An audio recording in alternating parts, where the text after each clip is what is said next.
Hello there. If you are about to start your OET preparations, or perhaps you've already started and you know that the OET Listening Part A is a little bit tricky for you, or you just want some extra support with it, then this lesson is especially for you. Because in it, I'm going to try and cover everything you need to know about the OET Listening Part A. What we're going to be doing is taking a look at the format. Then we're going to look at the types of questions that you might get. And of course, we're going to be looking at those all important tips that you need to help you to score well. And of course, you can score well as long as you know what to expect and you're ready and you've practiced what you need to practice. So let's get started. Let me introduce myself to you. My name's Sona. I'm your online OET tutor with Bose Learning and I'm a premium preparation provider of the OET. It's nice to see you back again for those of you who are joining me, and welcome to those who are joining for the first time. Okay, so let's get started with the format then. If you already know this, if you're very familiar with this, skip forward to the tips if that's the bit that you're interested in. So, in listening part A, you're going to get two unrelated recordings to listen to. Each one is a consultation between a healthcare professional and a patient. And each extract is around 5 minutes long. The thing to remember is that you only hear each recording once, so you only get one chance to get your answers right. So you can see a great big arrow here, and I've pointed to the fact that each the consultation between a healthcare professional and a patient. And my first top tip for you is this. In the recording, you could hear any one of the 12 professions that are offered by the OET. So I think most of you know that there's a medicine one, a nursing one, a dentist one, a pharmacy one, but there's also many others, including occupational therapy and lots more besides. So my first top tip for you is have a look at all of these 12 professions. Get familiar with them. Have a look at my video on this if you haven't already seen it, where I go through each of the 12 professions, because it's so much nicer to be familiar with each of them, because then you're ready when you actually hear them in the test. And as I say, you could get any one of those 12 coming up. What do you actually have to do then? Well, your job is to complete the notes taken by the healthcare professional. So you get a set of notes, but there will be some key pieces of information missing, and it's your job to follow along with the consultation and then to fill in the gaps as you can see here. You might hear either a first consultation or it could be a review. So what's the difference?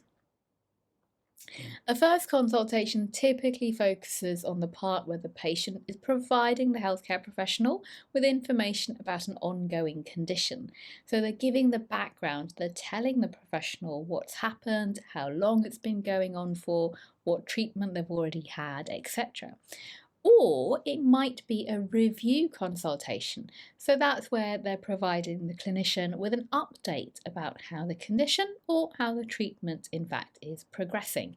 So you could hear either of those types of consultation.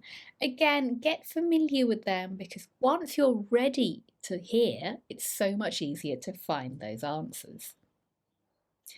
What are you actually being tested on then? And the OET are testing you on two things in this part of the test. One is your ability to understand what the patient is saying, and the second one is your ability to relate the medical language in the notes to the lay language used by the patient. So again, that's really important, because actually the patient is just going to be using ordinary, everyday, non-medical lay language, but the healthcare professional's notes are, of course, professional, so they're going to be written in medical language. So the types of consultation in a bit more detail could be something like this. A patient with a long-term or ongoing condition comes to see the professional, and they possibly have comorbidities as well.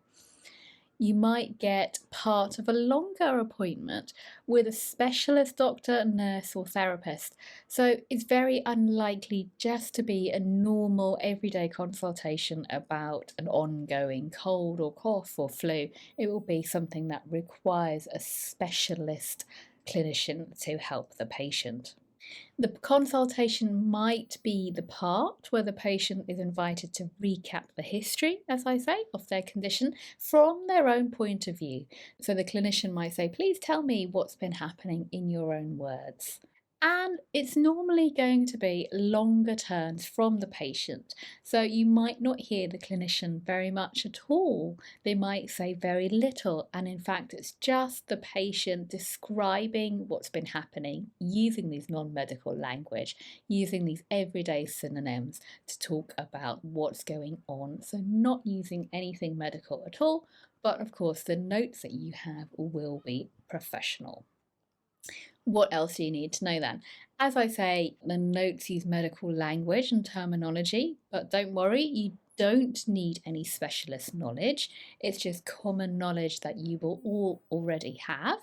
And the notes don't replicate any particular note form or abbreviations that might be used in the real world. So you don't need to worry about knowing any kind of Latin abbreviations, for example, in this part of the test. You're unlikely to hear any formal introductions or any physical examinations that would happen in real life, so don't get ready to hear that welcome, come in, take a seat, because you won't hear any of that. And equally, you're unlikely to hear the ending because the recordings just fade out midway through once you've finished listening to them. So, some more tips coming up for you then. And the first one is to use your preparation time wisely. In your preparation time, read through the task quickly because that's going to provide you with information about the content and the structure that you're going to hear. Read the prompts carefully because they're there to guide you and to help you, and you can prepare yourself for what's likely to be discussed. So activate those brain cells, get ready, anticipate, and use your own knowledge to try and guess, to anticipate the likely content and language that you're going to hear. And also, please answer all the questions because there are no negative points. So you don't lose anything if you get something wrong, if you just guess. Also, don't panic if you're not sure about the spelling because as long as you have made an attempt and the intended meaning is clear, you might be okay. So minor variations in spelling could be accepted, but of course it's so much better if you get everything right because then there's no chance of things going wrong. So make time in your study plan to practice common words that you know are likely to come up. Okay, let's get stuck into these top tips then. I've got 10 for you today, and here's the first one. Imagine that you are in the position of the healthcare professional taking the notes. That's really going to help you. So put yourself in their position. Imagine you're them. For example, the patient might say, I have terrible stomach cramps that go on and on. But in the notes, there's a gap that says persistent stomach, in brackets, severe. You have to fill in the word cramps, which is the word that you've heard, and complete the gaps. But of course, it's in this really professional manner in the notes. My second top tip for you is to identify words in the notes and match them with synonyms. For example, go on and on is what you hear your patient say, but in the notes, it's written down as persistent. And another top tip for you, remember the word order won't be the same. So what the patient says and what you have written down is going to be in a different word order. For example, terrible is here. I have terrible stomach cramps, the patient says, and severe is actually written at the end of the notes. Similarly, go on and on. Persistent is completely at the opposite ends of the sentences. The notes will follow a different word order from what the patient says, so be ready for that. My next top tip for you is to know that there are no abbreviations. The tasks don't expect you to know any specialist abbreviations, but it's really important that you write your answers in full. So don't write any shorthand. Please complete all the gaps in full. My next top tip, number 5, is that there's no need to paraphrase. The notes they use will probably be in synonym form, for example, go on and persistent. But you will hear the exact word or words that you need to complete the notes. You don't need to change the form or paraphrase in any way, you just copy it down. Number 6 for you coming up, order and headings. The notes follow the order of information in the recording, so you don't need to jump about. Therefore, use the headings to guide you. And top tip number 7. What do you write? Only write single words or short phrases, and don't repeat any words or cues that have already been given to you, for example, articles or prepositions. Also, don't add anything that's not in the recording. Number 8 then, only write what's essential. So the patient is going to be talking in everyday language, as we said. They're going to be just talking naturally, and they might say something like, I bought those painkillers in the pink packet. They're advertised as being good for period pain. In the notes it says the patient has tried over the counter, and then you have your blank. You don't need to write all of this down, just write something short. So we don't need those painkillers. That's just colloquial spoken language. We don't need that in the actual professional notes. We don't need all of this. We just need to say painkillers. Patient has tried over-the-counter painkillers. Top tip number 9 for you then. What kinds of information do you need to put down? Well, you might be asked for personal details, for example, the occupation of the patient. It might be family history, or it might be medical details. So get ready to listen out for any of these things and complete the gaps. And then top tip number 10, be mindful of grammar. For example, the patient might say, I also get a sharp pain in my lower back. So what do you write in the gap here? Pain also located in my lower back? Well, no, because you're writing the notes and it's not in your back. So don't put in my, just take it out. In lower back is fine.